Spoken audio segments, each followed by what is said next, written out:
அனைவருக்கும் ஏன் இனிய மகிழ்வான வணக்கம். கும்பகோணம் சுதாமாணிக்கம் எழுதிய ஒளித்து வைத்த சொற்கள் என்ற கவிதை நூலிலிருந்து வாங்க ஒரு கவிதை படித்து பார்க்கலாம், ரசிக்கலாம். நீ கொடுத்த ஒரு கோப்பை உதாசீனத்தை நான் ரசித்தும் சுவைத்தும் பருகிய தருணத்தில் நீ கருகி கிடப்பதை கண்டு ரசிக்கிறேன். நீ அனுப்பிய அவமானத்தை எல்லாம் அழகுபடுத்தி உனக்கே பரிசீலிக்கும்போது நீ தடுமாறுவதை பார்த்து புன்னகைக்கிறேன்.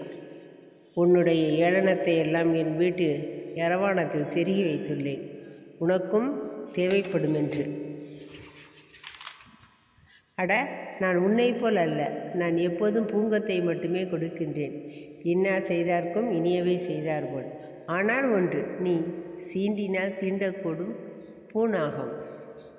கவிதை நிறைவுற்றது. ஒருவர் நம்மை கோபப்படுத்த வேண்டும் என்று நினைத்து செய்யும் செயல்களுக்கு நாம் கோபப்படாமல் இருத்தல் ஓர் அழகு.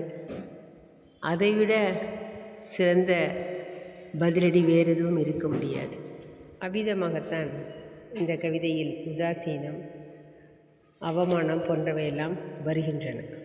அடுத்து வேறொரு காணொளியில் நாம் வேறொரு கவிதையை கேட்டு மகிழலாம், ரசிக்கலாம். நன்றி, மகிழ்ச்சி.